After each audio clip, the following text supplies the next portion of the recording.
Hoy vamos a hablar de culturismo sin filtros, masa muscular, química, obsesión física, motivación y qué hay realmente detrás de un físico extremo. ¿Cuál fue tu punto de inicio y cuál ha sido tu máximo en cuanto a ganancia de masa muscular? Vale, mi punto de inicio fue muy pronto, porque tenía 17 años y entonces era un crío y pesaba poco. Estaba sobre 70 kilos y después aproximadamente pues de unos 8 años o por ahí, mi máximo peso estaba en torno a los 127, 130 kilos. O sea, pasé de 70 a ese peso, a 130, en unos 8 años de culturismo. ¿Y cómo conseguiste ganar tanta masa muscular?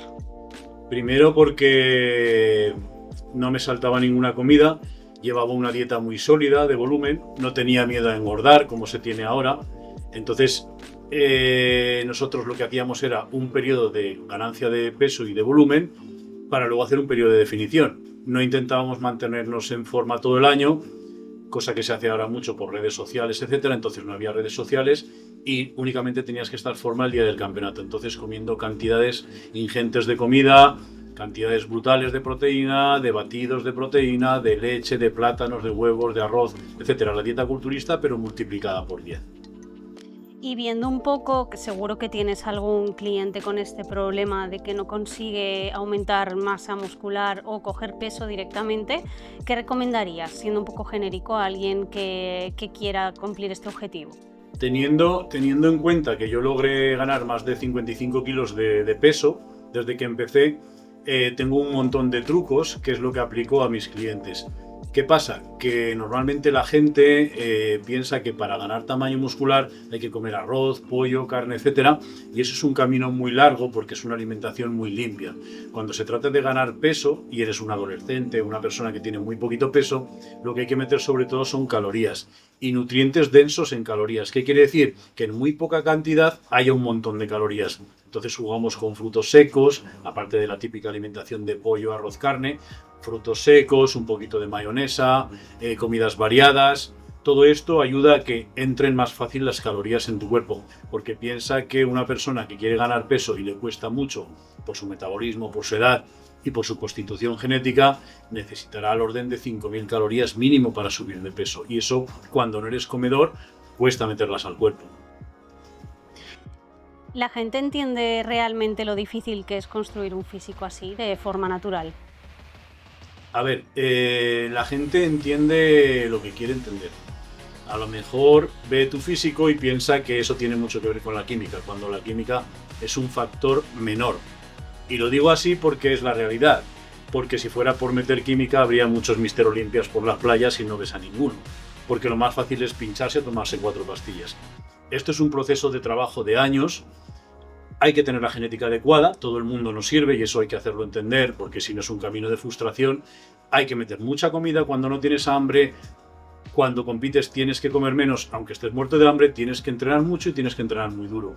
Y a partir de ahí ya está todo lo demás. Pero tiene que ser una conjunción de cosas, de genética, alimentación, entrenamiento. Y además en el culturismo no sirve con tenerlo todo milimétricamente medido, sino que tienes que ir un poquito más allá, guiarte por tus sensaciones, entrenar mucho más de lo que deberías, etcétera, etcétera, etcétera. O sea, el culturismo es un deporte de exageración y tienes que exagerar con la comida y con el entreno. ¿Alguna vez te has encontrado con este perfil, con alguna persona que no servía a nivel constitución para este deporte y se lo has tenido que decir? Me he encontrado muchas veces con ese perfil, pero al final dices, ¿quién soy yo para decirle nada? Yo puedo hacerle a una persona entender o decirle de alguna forma suave que podría dedicarse a otra cosa con más éxito, pero yo no puedo frenar, dijéramos, las ilusiones de nadie, porque si él piensa que vale, ¿quién soy yo para decírselo? Y de hecho puede ocurrir que tenga delante una persona que yo piense que genéticamente no vale nada y sin embargo sorpresivamente avance y evolucione más que uno que en un principio me parecía que valía mucho. Entonces yo esto lo tengo descartado porque confío mucho en el esfuerzo y en el poder de la mente, y luego es que cuando una persona no ha entrenado nunca no sabes hasta qué punto va a llegar, a no ser que lo veas ya unos cuantos meses y algún año entrenando para poder sacar este tipo de conclusiones. ¿Cuál es tu filosofía respecto al entrenamiento? Mi filosofía respecto al entrenamiento para construir masa y lo que me hizo ponerme más grande es muy concreta. Máxima intensidad en el mínimo tiempo posible. Yo entiendo que el músculo responde a estímulos intensos para romper fibra, microlaceraciones y que luego se recupere, crezca y se haga más grande. Entonces, si el entrenamiento es muy largo o hay descansos entre series que son muy largas o series muy largas, pues entonces lo que hace es reducirse la intensidad. El culturismo es un deporte de intensidad. Hay que mover mucho peso, hay que trabajar muy duro, hay que llegar al punto de fallo y superarlo para que el músculo, dijéramos de alguna forma, le demos una razón para crecer. No vale con ir al gimnasio, no vale con estar 1 hora, 2 horas, 3 horas. Eso realmente no cuenta. Lo que cuenta es en qué estrés has sometido a tu músculo, hasta dónde has sido capaz de llevarlo. Y para eso cuenta mucho la fuerza de voluntad, la mentalidad y el empuje y el deseo que tengas de ser culturista. ¿Entrenas igual ahora que antes o has cambiado completamente tu forma de entrenar? Yo diría que completamente no. Pero sí que es cierto que he cambiado muchas cosas, pero no ahora, ya hace muchos años, porque yo llegué a un cenit de fuerza y desarrollo que una vez llegado allí lo único que hacía era romperme, lesionarme y cada vez ir a peor. Yo alcancé mi máximo de fuerza alrededor de los 27 y 28 años y a partir de ahí ya eran lesiones por todo el tiempo. Entonces, evidentemente tuve que plantearme o replantearme mi forma de entrenar para poder seguir en el deporte. No simplemente para no lesionarme, porque, a ver, si una lesión la tienes y luego la recuperas, no hay ningún problema. El problema es que una lesión grave, una rotura de tendón, no se recupera, excepto con cirugía. Entonces ahí tuve que replantearme cosas. ¿Qué hice? Bajar los pesos, aumentar la intensidad, o sea, menores tiempos de descanso y más repeticiones, más ejercicios, en fin, cambiar un poco mi filosofía de muy pesado, muy intenso, por una filosofía un poquito diferente para poder estar en el deporte todos los años que he estado, incluso ahora, que es lo mismo. ¿Cómo estructuras tu dieta y o la de tus clientes para conseguir el mínimo porcentaje de grasa y máxima definición? Hablamos de un proceso específico. Sí, el proceso de definición o pérdida de grasa, lo que trato de controlar más que las calorías, como normalmente hay algunas personas que hacen, algunos nutricionistas, lo que hago es controlar los nutrientes, es decir, los macronutrientes, proteínas, grasas y carbohidratos. Hay que entender que la proteína nos proporciona, dijéramos, la regeneración de nuestras células en todos los niveles y de nuestro músculo. Eso es lo que nos va a hacer crecer. Pero luego hay otros nutrientes como la grasa y los carbohidratos que lo que hacen es proporcionarnos energía. ¿Qué se hace? Cortar los suministros energéticos, o sea, reducir grasas y carbohidratos para que nuestro cuerpo busque alternativas para seguir sosteniendo ese nivel de trabajo, de entrenamiento y de actividad física. Entonces lo que hace el cuerpo cuando no recibe la suficiente cantidad de nutrientes energéticos es tirar de la grasa de depósito, que es nuestro almacén energético, y entonces vamos definiendo y vamos bajando de peso. ¿Por qué no se tocan las proteínas? Pues no se deben de tocar porque se ajustan a una serie de gramos por kilo de peso y a partir de ahí ya mantenemos, incluso podemos aumentar la masa muscular aunque estemos en un proceso de bajada o de definición. Luego ahí incluiríamos el trabajo cardiovascular, que a lo mejor normalmente no lo tenemos en la rutina, para jugar un poquito más con el recorte calórico, ya no por la comida, sino por la actividad física. ¿Cuántos gramos de proteína recomiendas, tanto en volumen como en definición? Y me gustaría saber también si hay una diferencia real. Sí, ¿una diferencia real en qué?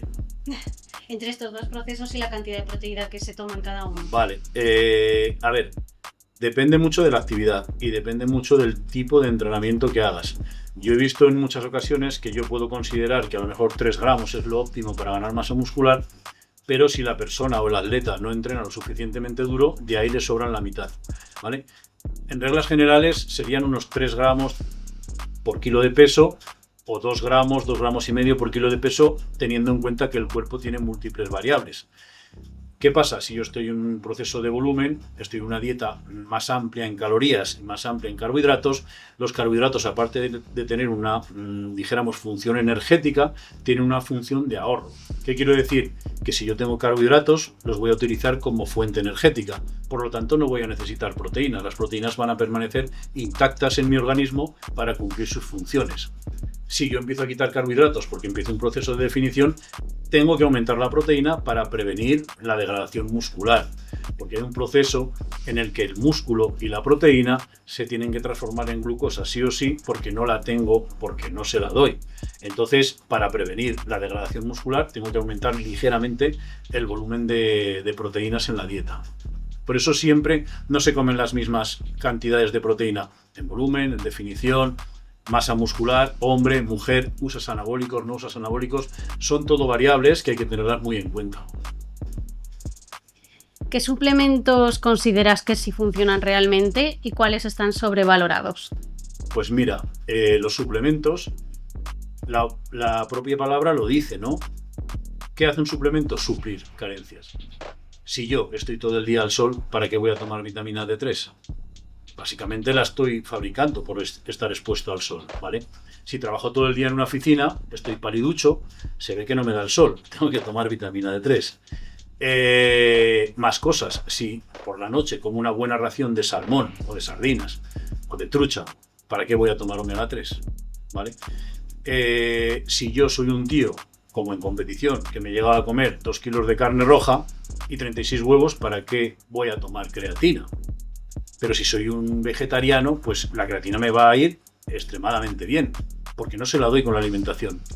Entonces, teniendo esto en cuenta, los suplementos a nivel genérico que considero claves para el culturismo serían, para mí, el crecimiento muscular, para mí, y es así, dijéramos, se inicia en el gimnasio. ¿Qué necesitas cuando vas a entrenar? Que tener un buen entrenamiento, un entrenamiento potente, un entrenamiento intenso, un entrenamiento de verdad. Entonces yo ahí, para mí, lo más importante sería tomar un buen preentrenamiento. No voy a buscar ninguno, el mío, ¿vale? Es el que mejor formulado está. Ahí yo metería ese como, dijéramos, suplemento principal para lograr ese entrenamiento. Después diría que son las proteínas. Pero claro, las proteínas ya las puedes sacar de la comida. Pero ¿qué pasa? Si tomas un batido de proteína de suero justo después de entrenar, va a llegar más rápido a tu músculo. Entonces, en ese caso, metería un batido de proteína de suero de alta calidad. Muy importante también son los aminoácidos ramificados para la recuperación completa, junto con glutamina, que son los aminoácidos que más abundan en el tejido muscular, como la leucina, y también hace una función recuperadora. La creatina en muchos casos funciona extremadamente bien, si hay una carencia, y los aminoácidos esenciales durante el entrenamiento. Para mí esos serían primordiales. Luego hay muchos más suplementos, un buen multivitamínico, dijéramos protectores hepáticos, potenciadores de la testosterona endógena, pero esos serían ya, dijéramos, suplementos de segunda fila o más específicos para según qué personas y según qué necesidades. Hey, espera, siempre veis este producto en todos nuestros vídeos. Vamos a decir rápidamente las cualidades o propiedades que tiene y por qué lo utilizamos. Primero, precursor de óxido nítrico. Aumenta el oxígeno al músculo, a la célula muscular, y aumenta el transporte de sangre al músculo. Por lo tanto, la congestión es brutal. Segundo, inhibidor de ácido láctico. Limpia el músculo de lactato y te permite entrenar durante más tiempo. Tercero, la concentración. Aumenta el foco y en todo el entrenamiento no te despistas de lo que estás haciendo. Realmente te pone en un modo alfa en el entrenamiento y hace que no se vaya la mente a ningún sitio, excepto en el entrenamiento. Esas son las 3 cualidades principales. Por no decir que lleva electrolitos, no te van a dar calambres, un poquito de cafeína que estimula el sistema nervioso y te permite entrenar más duro. Y bueno, esto sería. Se pueden descubrir más cualidades, ya os las iré contando. Pero de momento, si queréis pedirlo y probar, aquí tenéis el enlace donde podéis conseguirlo. ¿Cuál es realmente la diferencia entre un culturista natural y uno que usa química? La diferencia es que uno usa química y el otro es natural. Entonces, ahí para mí se acaban todas las diferencias. Los dos se tienen que joder entrenando y los dos se tienen que joder comiendo. ¿Que el resultado va a cambiar? Seguramente sí, pero también te puedo decir que yo he visto culturistas naturales con un físico mucho mejor que culturistas que toman química. Entonces eso no es un patrón, dijéramos, directo. Pero al final las funciones de un culturista natural y un culturista que toma química son las mismas. Entrenar, comer y descansar. ¿Qué pasa? ¿Qué hace el anabólico? El anabólico amplifica estos procesos y lo que hace es que aumenta la síntesis de las proteínas. Cuando el músculo crece y se forma es porque su síntesis de proteína es buena. Entonces el anabólico lo que hace es aumentarlo. Sube los niveles de andrógenos, puedes entrenar mejor. Y el andrógeno o la testosterona es la hormona masculina que ya viene intrínseco que tengas más masa muscular y menos grasa. Pero fuera de ahí yo no haría más diferencias. ¿Y por qué no haría diferencias? Porque mis 3, 4, 5 primeros años fui completamente natural y conseguí 5 kilos de músculo cada año, músculo real en tarima, y después, cuando empecé a tomar esteroides, seguía teniendo la misma ganancia, 5 kilos cada año. Entonces no sé hasta qué punto me mereció la pena o no. Supongo que sí, si no la gente no lo haría, pero realmente no veo tantísima diferencia. Ojo, a lo mejor de las cantidades de las que yo tomaba y de las que yo te estoy hablando, que me han mantenido completamente sano. En otras cantidades no sé ni el resultado ni los efectos secundarios. Me los puedo imaginar, pero como no lo he hecho, pues no lo cuento, no lo comento. ¿Un culturista natural y uno que usa sustancias deberían entrenar igual? Claro, por supuesto. Si nosotros queremos crecer, necesitamos romper para poder reparar. Entonces tenemos que entrenar igual. ¿Cuál sería la diferencia? Que si yo tomo sustancias que me ayuden a entrenar más duro, mi entrenamiento va a ser más duro, lo voy a llevar más lejos, puedo entrenar más fuerte, por lo tanto me voy a hacer más grande. Un culturista natural no tiene esa gasolina extra, entonces no puede entrenar como yo, no puede llegar a donde yo llevo el entrenamiento, entonces por lo tanto va a crecer menos. Pero todo se basa en el entrenamiento. Dijéramos que yo empujo el entrenamiento más cuando tomo esteroides, por lo tanto crezco más, y si no los tomo, pues no lo empujo tan fuerte, entonces crezco menos. O sea, el resultado no es según lo que tomo voy a crecer, sino según qué me hace esto en mi organismo y a dónde llevo el entreno es lo que va a marcar la diferencia. ¿Quién hace más daño? ¿El que usa química o el que la usa y dice que es natural? A ver, ¿más daño a sí mismo o a los demás? Ambas puede ser. Pues más daño a los demás, hablando de redes sociales y de influencer y tal, el que usa y no lo dice, o dice que es natural. Porque primero está usando el tema de natural como un abanderado de orgullo, cuando no lo es. Y segundo, dijéramos que esa persona está haciendo un flaco favor. Porque si un chico, un montón de millones de niños, chavales, adolescentes, están viendo estos influencers que les están contando una mentira, ellos están creyendo esa mentira y lo único que les está llevando es a un camino de decepción. Yo he visto muchos influencers que fardan de que se comen una pizza, de que comen chocolate y tienen unos abdominales del copón. Mentira. Mentira. Primero, ni se comen eso, se lo comen para el vídeo y tú te lo crees porque, bueno, eres un inocente chaval. Y segundo, su metabolismo está hiperacelerado porque toman sustancias tiroideas, toman clenbuterol y toman sus buenos ciclos de anabólicos. Pero vende más decir que son naturales. Antes, cuando yo estaba empezando a entrenar, yo tenía total desconocimiento de los anabolizantes. De hecho, no sabía ni lo que era un anabolizante. Pero sí que es cierto que había gente que decía que yo no entreno casi, no, yo casi no entreno. O sea, se llevaba como oculto para decir, tengo este físico porque así he nacido, ¿vale? O sea, hasta el propio entrenamiento generaba una especie de vergüenza, porque era algo que tú construías en el gimnasio, pero tú querías realmente decir, no, yo soy así, ¿vale? Y esto pasaba en mi época y en las épocas de mucho más atrás. La gente escondía que entrenaba. De hecho, grandes actores de cine, famosos, de aquellos de las películas de blanco y negro, de romanos, entrenaban a escondidas en las furgonetas, en las camionetas, se bombeaban, salían, hacían la toma, pero no querían decir a nadie que entrenaban. Solamente ellos eran así. O sea, hasta ese punto llega la mentira. Tenemos culturistas o influencers más que culturistas que dicen que hacen gimnasia en las barras y en los parques y hacen unas sesiones de entrenamiento en gimnasios de 2 horas como cualquier culturista. ¿Consideras que las redes sociales han normalizado físicos imposibles? Lo que las redes sociales no es que han normalizado físicos imposibles, porque esos físicos imposibles ya existían cuando yo empecé a entrenar, que ya había esas revistas, que ya las mirabas y tal. Pero había una diferencia de concepto, ¿no?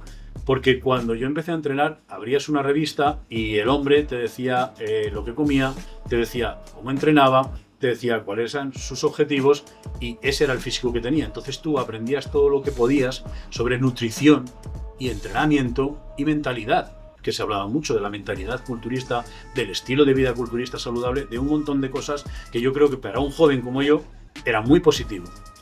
La diferencia principal es que ahora en redes sociales se habla tan abiertamente de los anabólicos que lo que están creando es una especie de confusión y yo diría que hasta una adicción a este tipo de sustancias en edades tempranas que no tiene ningún sentido, ¿vale? Antes era muy fácil, siendo junior, con 18 años, salir a competir con la levadura de cerveza, el germen de trigo y si te lo podías permitir algún batidito de proteínas. Ahora no. Ahora salen el primer año y van con todo el equipo, que solemos decir, ¿no? Entonces no tiene sentido. Por eso ahí las redes sociales han hecho un flaco favor. Muchos influencers se han dado cuenta de que el tema de los esteroides suscita, dijéramos, interés, y entonces lo utilizan para subir sus likes o subir sus seguidores. Concepto totalmente erróneo. Ya hubo uno que se murió haciendo pruebas de ver cuánto era capaz de tomar, ¿vale? Y otro tipo de gentes y otro tipo de personas que yo mismo personalmente les he llamado por teléfono y les he dicho, no estás haciendo un bien a la comunidad culturista. Pero les da igual, se ganan la vida con eso. Y luego anuncian otras marcas de empresas que venden proteína, pero su gancho son los esteroides. Siguiendo un poco el hilo de redes sociales, ¿crees que hoy la gente quiere realmente estar fuerte o simplemente verse bien para utilizar este escaparate que nos da Internet ahora mismo? Hombre, ahora es postureo 1000 por 1000. O sea, de hecho, si en los años finales de los 80, principios de los 90, te va un tío, te pone un trípode y se pone una cámara y se graba haciendo una serie, le das un bofetón. Eso, para empezar. Entonces, quiero decir que hoy es postureo 100%, a la gente le preocupan los likes. Hay un montón de programas de edición con el teléfono que se hacen más fuertes, más guapos, más jóvenes. O sea, es todo absurdo, es una mentira. Realmente luego vas a las competiciones, incluso los culturistas lo hacen. Se hacen sus fotos, sus vídeos en internet y dices, joder, madre mía, cómo va este tío, qué bien va. Luego llega el campeonato y son una mierda. Son una ruina y podría nombrar unos cuantos. Entonces, realmente, ¿por qué entrena la gente hoy en día? ¿Por pasión? Desde luego que no. Porque antes era pura pasión por el culturismo y porque te gustaba estar fuerte. Y ahí acababa todo. No tenía nada que ver con el exhibicionismo ni las redes sociales. De hecho, los culturistas de verdad, cuando van a una playa, sobre todo si son chicas y están fuertes, pues le molestan las miradas de la gente. O sea, no lo hacen para ellos, lo hacen porque ellos sienten el deporte en su interior. Y ahora es todo como muy al revés, ¿no? Tienes tías que tienen miles de seguidores, cientos de miles de seguidores, simplemente porque enseñan las tetas y el culo. Y hay auténticos palillos que tienen los abdominales marcados y también tienen un montón de seguidores. Pero es que el problema va más allá. Es que el problema es que la gente los contrata y tienen nula experiencia y nulo conocimiento. Entonces, yo esto es lo que no entiendo, porque tú, si vas a hacerte, por ejemplo, una operación o vas a hacer algo importante, hombre, vas a mirar el currículum de un médico, del historial y tal. A la gente no. La gente mira, mira, este tiene 100.000 seguidores, voy a hacer que me haga la dieta. ¿Me entiendes? Ese es el problema. ¿De dónde sacas la motivación para seguir entrenando después de tantos años? A ver, en principio yo ahora mismo soy más culturista que persona. Yo casi, dijéramos que ni me lo planteo. Ya no es una cuestión de motivación. Uno puede estar motivado un día, una semana. Si estás motivado más de ese tiempo es que eres tonto perdido y estás siempre motivado. Nadie puede estar motivado. La palabra es disciplina y forma de vida. Y para eso no hace falta planteártelo. ¿Que cuesta entrenar muchos días? Muchísimo. Pero para eso tienes a tus compañeros que tiran de ti, tienes la motivación, tienes la costumbre, forma parte de ti, como lavarte los dientes, comer y ir al baño. O sea, al final no te planteas nada. Entiendo que la gente que se inicia sí que necesita ese tipo de motivación, pero en mi caso la motivación, no te digo que desapareció, realmente hay días que tengo ganas de entrenar, pero no es algo que está en mí, nunca ha estado. O sea, realmente cuando yo estaba preparando campeonatos internacionales, si me hubiera dejado llevar por la motivación, el día 0 ya hubiera terminado la preparación. Y una preparación para competir dura entre 4 y 6 meses de ejercicio intenso, de 4 horas diarias entre cardio y entrenamiento y una dieta súper estricta. O sea, ¿cómo te vas a mantener motivado todo el tiempo? Ya te digo, si estás motivado todo el tiempo eres un tarumba. No puedes. ¿Y no consideras que esta disciplina extrema puede acabar convirtiéndose en obsesión? Sí, de hecho hay una línea muy fina entre ser el número uno o querer ser el número uno y pasarte de vueltas y convertirte en un obseso del deporte. Claro que sí, pero como cualquier cosa que exija mucho esfuerzo y mucha dedicación, o sea, en todas las áreas de tu vida, en todas las áreas de la vida y en todos los oficios y profesiones, hay gente que sabe llevar muy bien la presión y gente que no la sabe llevar. Tenemos casos de actores que son casados con la misma mujer de hace 30 años, viven bien, felices, entienden que su trabajo es actuar, ganan millones por una película, pero no les afecta. Y hay actores que se les va la cabeza y ya está. El culturismo es jodido porque entra un poco en juego el tema de la percepción de tu propio físico y tu propia exigencia. O sea, partes de la base de que nunca te ves suficientemente fuerte, nunca te ves suficientemente marcado. Entonces es duro cuando preparas una competición y no alcanzas tus objetivos, pero es más duro terminar la competición y ver cómo ese físico se pierde. Y es aún todavía más duro cuando un culturista se retira, deja de entrenar porque no puede, porque tiene lesiones o porque ya no puede seguir entrenando y ve cómo su cuerpo se deteriora. Yo creo que eso a nivel mental tiene que ser lo más duro de todo.